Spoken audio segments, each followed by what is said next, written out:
Breaking news Gujarat માટે અત્યારે સૌથી મોટા સમાચાર। આગામી 6 દિવસમાં ફરી વરસાદી સિસ્ટમ સક્રિય થવાની અસર જોવા મળી છે। ગુજરાતના આ જિલ્લાના લોકો ખાસ ધ્યાન આપજો। આજે વરસાદ સાથે 30થી 40 કિલોમીટરની ઝડપે પવનની આગાહી કરવામાં આવી છે। ગુજરાતમાં એક નહીં બે નહીં દેશની 6 વરસાદી સિસ્ટમ સક્રિય થઈ છે। હવે તેની સૌથી મોટી અસર કયા કયા જિલ્લામાં જોવા મળશે તેની માહિતી મેળવીએ।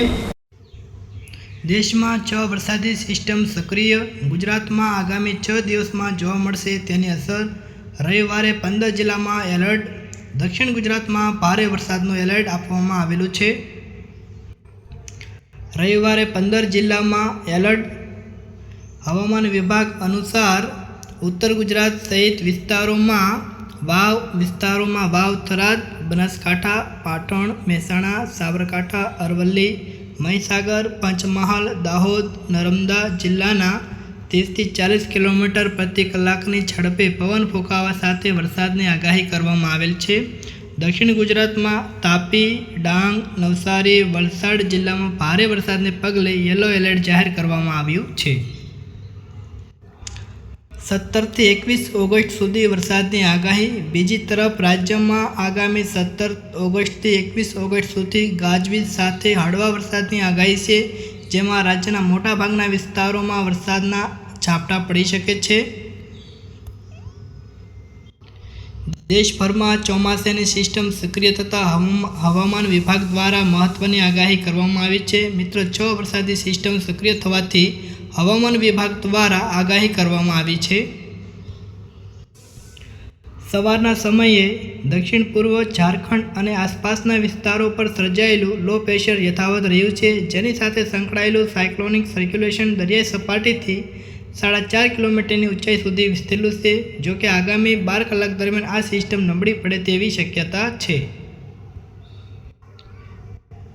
બીજી તરફ દક્ષિણ પશ્ચિમ રાજસ્થાન અને તેની આસપાસના વિસ્તારો પર 3 કિલોમીટરની ઊંચાઈએ અપર એર સાયક્લોનિક સર્ક્યુલેશન હજુ પણ સક્રિય રહેતા પશ્ચિમ ભારતના હવામાન પર તેની સીધી અસર જોવા મળી છે।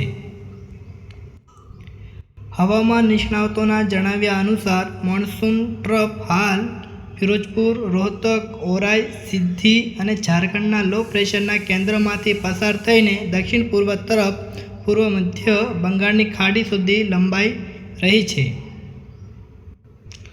આ ઉપરાંત ઉત્તર પશ્ચિમ બંગાળની ખાડી પર 5.8થી 7.8 કિલોમીટરની ઊંચાઈ વચ્ચે વધુ એક અપર એર સાયક્લોનિક સર્ક્યુલેશન છવાયેલું છે, જેના પ્રભાવથી 48 કલાકમાં ઉત્તર બંગાળની ખાડીમાં નવું લો પ્રેશર આકાર લે તેવી પ્રબળ શક્યતા છે।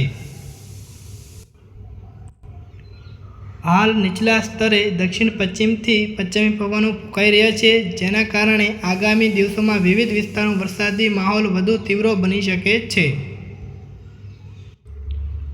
રાજ્યમાં આ વર્ષે સિઝનનો અત્યાર સુધીમાં સરેરાશ 671.34 મીમી એટલે કે ચોમાસાનો કુલ 73.86% વરસાદ નોંધાયો છે, જેમાં દક્ષિણ ગુજરાતમાં સૌથી વધુ 100.67% વરસાદ પડી ચૂક્યો છે। જેમાં દક્ષિણ ગુજરાતમાં સૌથી વધુ 100.67 વરસાદ ખાબક્યો છે, જ્યારે પૂર્વ મધ્ય ગુજરાતમાં 73.59%, ઉત્તર ગુજરાતમાં 55.94% અને સૌરાષ્ટ્રમાં 55.45% વરસાદ નોંધાયો છે। રાજ્યના 233 તાલુકાઓમાંથી 36 તાલુકાઓમાં 100 મીમીથી વધુ વરસાદ પડી ચૂક્યો છે। ભારે વરસાદને કારણે નીચાણવાળા અને જોખમી વિસ્તારોમાંથી અત્યાર સુધીમાં 84,338થી વધુ લોકોનું સુરક્ષિત સ્થળે સ્થળાંતર કરવામાં આવ્યું છે। નવસારી, વલસાડ અને સુરત જિલ્લાઓ અગ્રેસર છે, જેમાં રાહત અને બચાવ કામગીરી માટે રાજ્યભરમાં એનડીઆરએફની 12 ટુકડીઓ અને એસડીઆરએફની 30 પ્લાન્ટની ટુકડીઓ તૈયાર કરવામાં આવી છે। રાજ્યની જીવનદોરી સમાન સરદાર સરોવર નર્મદા ડેમ હાલ તેની કુલ સંગ્રહ ક્ષમતાના 87.59% પાણીનો જથ્થો ઉપલબ્ધ છે।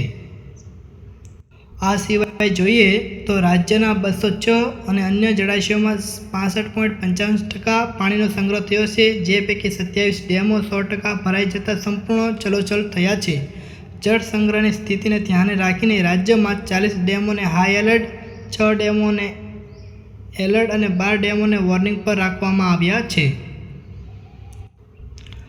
હવામાન વિભાગ IMD દ્વારા દરિયામાં ભારે કરંટ અને પવનની શક્યતાને પગલે માછીમારોને 15 થી 17 ઓગસ્ટ દરમિયાન દરિયો ન ખેડવાની કડક સૂચના આપી દેવામાં આવી છે.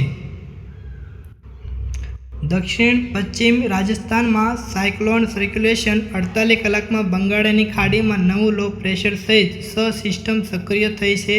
ત્યારે ગુજરાતમાં આગામી 21 ઓગસ્ટ સુધી હળવાથી મધ્ય વરસાદની હવામાન વિભાગ આગાહી કરી છે, જેમાં 16 ઓગસ્ટના રોજ ઉત્તર, મધ્ય અને દક્ષિણ ગુજરાતમાં સહિતના વિસ્તારોમાં હળવાથી ભારે વરસાદની શક્યતા રહેલી છે. આ સમાચાર ઉપયોગી લાગ્યા હોય તો લાઈક કરો અને તમારા જિલ્લામાં વરસાદની સ્થિતિ કેવી છે જરૂર કોમેન્ટમાં જણાવજો. જય હિન્દ, જય ભારત.